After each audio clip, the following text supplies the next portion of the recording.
असेल म्हणजे माझी लढाई देवेंद्र कोटे सोबत आहे. मला कोडच सुटलं नाही. ही निवडणूक देवेंद्र कोटेची आहे का? अरे बाबा, ही नगरपालिकेची निवडणूक आहे. तुझ्या ध्यानात आहे का नाही? ही नगरपालिकेची निवडणूक आहे. तू कुठं चाललाय देवेंद्र कोटेंच्या नादाला लागायला? कोटे असले 10 जण घेऊन फिरतात.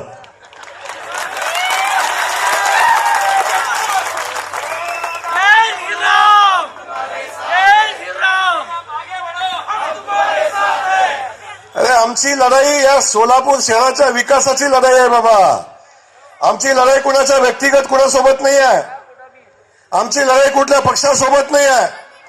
आमची लढाई या सोलापूरच्या आयटी पार्कची लढाई आहे. या शहरामध्ये आयटी पार्क उभं राहिलं पाहिजे, ही आमची लढाई आहे. या शहराला रोज पाणी मिळालं पाहिजे, ही आमची लढाई आहे. आमची लढाई विकासाची आहे.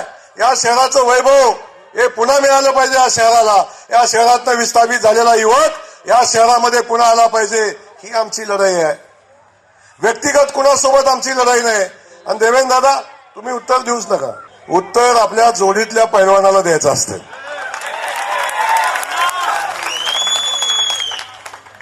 उत्तर द्यायची आवश्यकताच नाही. आपण समजून घ्या, या शहरामध्ये जे पुढे आहेत, जे पुढून निवडणूक लढवत आहेत, त्यांच्याकडे अजेंडाच नाही. का निवडणूक लढवतो हेच माहिती नाही. फक्त नेत्यांनी पैसा पाठवलाय. आता त्याविषयी मी बोलत नाही, पण निवडणूक का लढतो हे सांगायला पाहिजे ना. तुम्ही उभं काय हे सांगितलं पाहिजे ना.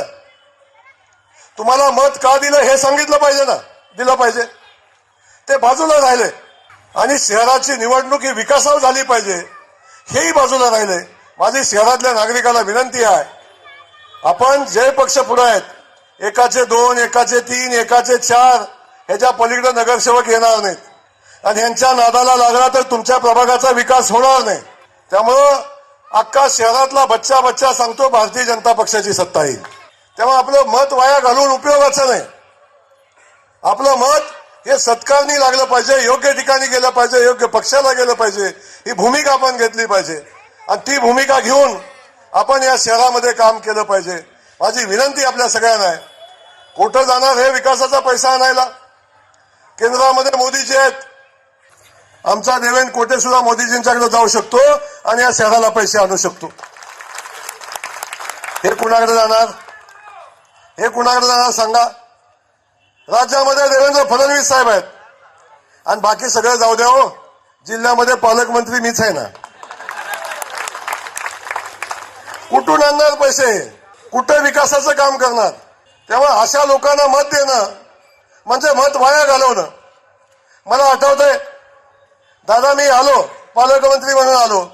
या शहरातले विरोधी पक्षाचे अनेक नगरसेवक मला भेटले, मला हात जोडले. म्हणलं काय झालं बाबा? 5 वर्ष झालं मी नगरसेवक आहे, आम्ही विरोधात होतो. 1 रुपयाचं काम वादात झालं नाही. माणसं वादात येऊन देत नाही आम्हाला. काय सांगतात? 1 रुपयाचं काम झालं नाही, माणसं लोक आम्हाला प्रभागात येऊन देत नाहीत. ही अवस्था विरोधातल्या नगरसेवकांची होते, लक्षात ठेवा. त्यामुळं आपल्या भागाचा, आपल्या प्रभागाचा, आपल्या इथल्या पायाभूत सुविधा मजबूत करायच्या असतील, या शहरातले रस्ते मजबूत करायचे असतील, या शहरातल्या छोट्या मोठ्या समस्या संपवायच्या असतील, या शहरातले झोपडपट्टीचे प्रश्न सोडवायचे असतील, तर आपल्याला भारतीय जनता पक्षासोबत राहण्याशिवाय पर्याय नाही. माझी विनंती आपल्या सगळ्यांना एवढीच आहे, आता डबल इंजिन नाही, आता ट्रिपल इंजिन लक्षात घ्या. दिल्लीचं सरकार आपलं, मुंबईचं सरकार आपलं आणि सोलापूरचं सरकार आपलं आलं पाहिजे, लक्षात ठेवा.